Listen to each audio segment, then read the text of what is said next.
Book 1, Chapter 37 of Resurrection.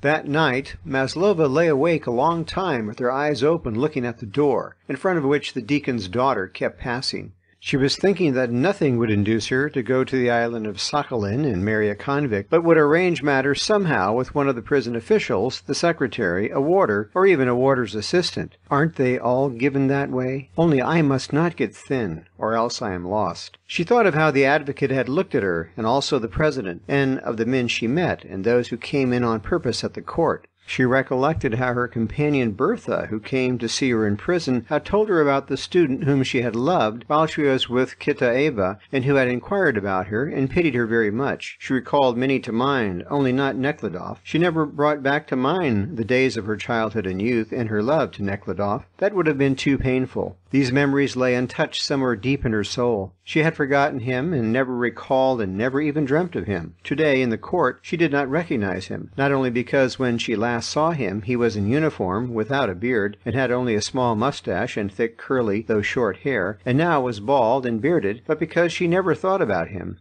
She had buried his memory on that terrible dark night when he, returning from the army, had passed by on the railway without stopping to call on his aunts. Katusha then knew her condition. Up to that night she did not consider the child that lay beneath her heart a burden, but on that night everything changed, and the child became nothing but a weight. His aunts had expected Nekhludoff, had asked him to come and see them in passing, but he had telegraphed that he could not come, as he had to be in Petersburg at an appointed time. When Katusha heard this, she made up her mind to go to the station and see him. The train was to pass by at 2 o'clock in the night. Katusha, having helped the old ladies to bed, and persuaded a little girl, the cook's daughter, Mashka, to come with her, put on a pair of old boots, threw a shawl over her head, gathered up her dress, and ran to the station.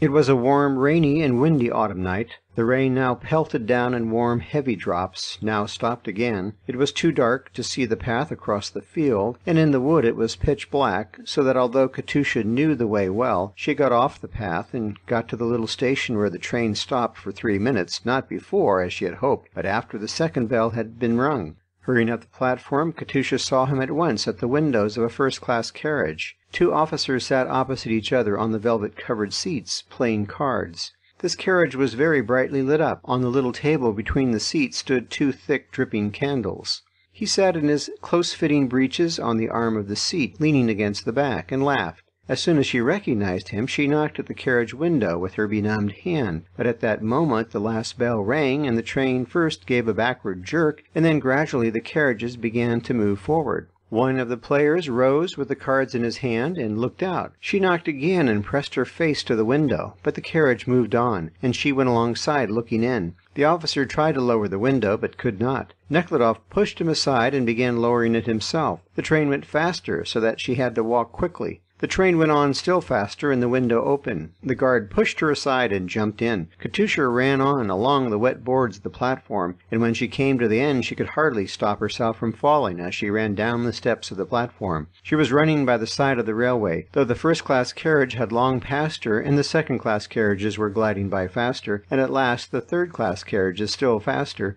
But she ran on, and when the last carriage with the lamps at the back had gone by, she had already reached the tank which fed the engines, and was unsheltered from the wind, which was blowing her shawl about and making her skirt cling round her legs. The shawl flew off her head, but still she ran on. "Katerina Mikhailovna, you've lost your shawl!" screamed the little girl, who was trying to keep up with her. Katusha stopped, threw back her head, and catching hold of it with both hands, sobbed aloud. "Gone!" she screamed. "He is sitting in a velvet armchair and joking and drinking in a brightly lit carriage, and I, out here in the mud, in the darkness, in the wind and the rain, am standing and weeping," she thought to herself, and sat down on the ground sobbing so loud that the little girl got frightened and put her arms round her, wet as she was. "Come home, dear," she said. "When a train passes, then under a carriage, and there will be an end," Katusha was thinking, without heeding the girl. And she made up her mind to do it, when, as it always happens, when a moment of quiet follows great excitement, he, the child, his child, made himself known within her. Suddenly all that a moment before had been tormenting her, so that it had seemed impossible to live, all her bitterness towards him, and the wish to revenge herself, even by dying, passed away. She grew quieter, got up, put the shawl on her head, and went home. Wet, muddy, and quite exhausted, she returned, and from that day the change which brought her where she now was began to operate in her soul. Beginning from that dreadful night, she ceased believing in God and in goodness. She had herself believed in God, and believed that other people also believed in Him, but after that night she became convinced that no one believed, and that all that was said about God and His laws was deception and untruth. He whom she loved, and who had loved her, yes, she knew that, had thrown her away, had abused her love. Yet He was the best of all the people she knew. All the rest were still worse. All that afterwards happened to her strengthened her in this belief at every step. His aunts, the pious old ladies, turned her out when she could no longer serve them as she used to.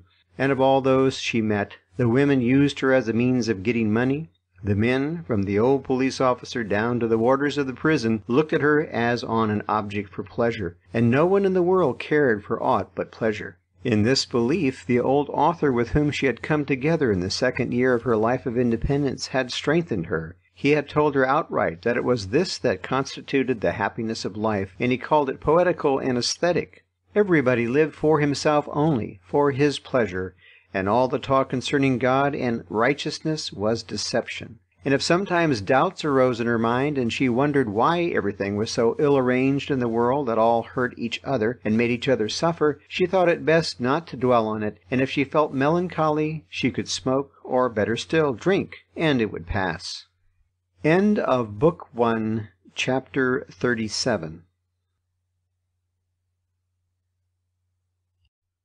Book 1, Chapter 38 of Resurrection.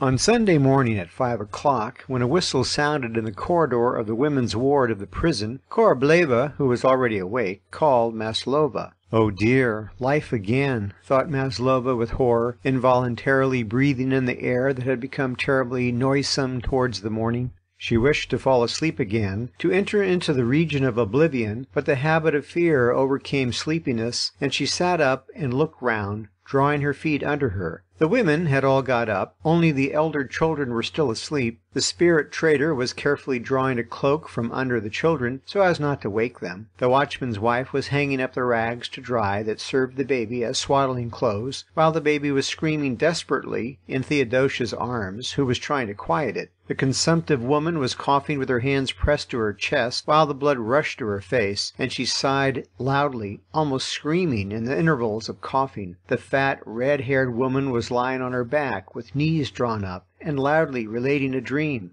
The old woman accused of incendiarism was standing in front of the image, crossing herself and bowing, and repeating the same words over and over again. The deacon's daughter sat on the bedstead, looking before her with a dull, sleepy face. Koroshavka was twisting her black, oily, coarse hair round her fingers. The sound of slipshod feet was heard in the passage, and the door opened to let in two convicts, dressed in jackets and grey trousers that did not reach to their ankles. With serious cross faces they lifted the stinking tub and carried it out of the cell. The women went out to the taps in the corridor to wash. There the red-haired woman again began a quarrel with a woman from another cell. "Is it the solitary cell you want?" shouted an old jailer, slapping the red-haired woman on her bare, fat back, so that it sounded through the corridor. "You be quiet." "Lawks, the old one's playful," said the woman, taking his action for a caress. "Now then, be quick. Get ready for the Mass." Maslova had hardly time to do her hair and dress when the inspector came with his assistants. "Come out for inspection," cried a jailer. Some more prisoners came out of other cells and stood in 2 rows along the corridor. Each woman had to place her hand on the shoulder of the woman in front of her.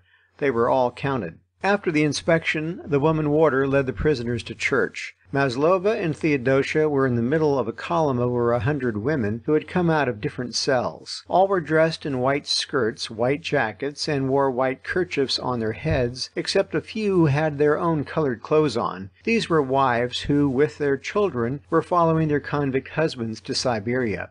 The whole flight of stairs was filled by the procession. The patter of softly shod feet mingled with the voices, and now and then a laugh. When, turning on the landing, Maslova saw her enemy Bachkova in front and pointed out her angry face to Theodosia. At the bottom of the stairs the women stopped talking. Bowing and crossing themselves, they entered the empty church, which glistened with gilding. Crowding and pushing one another, they took their places on the right. After the women came the men condemned to banishment, those serving their term in the prison, and those exiled by their communes. And coughing loudly, they took their stand, crowding the left side and the middle of the church. On one side of the gallery above stood the men sentenced to penal servitude in Siberia, who had been led into the church before the others. Each of them had half his head shaved, and their presence was indicated by the clanking of the chains on their feet. On the other side of the gallery stood those in preliminary confinement without chains, their heads not shaved. The prison church had been rebuilt and ornamented by a rich merchant who spent several tens of thousands of rubles on it, and it glittered with gay colors and gold. For a time there was silence in the church, and only coughing, blowing of noses, the crying of babies, and now and then the rattling of chains was heard. But at last the convicts that stood in the middle moved, pressed against each other, leaving a passage in the center of the church, down which the prison inspector passed to take his place in front of everyone in the nave.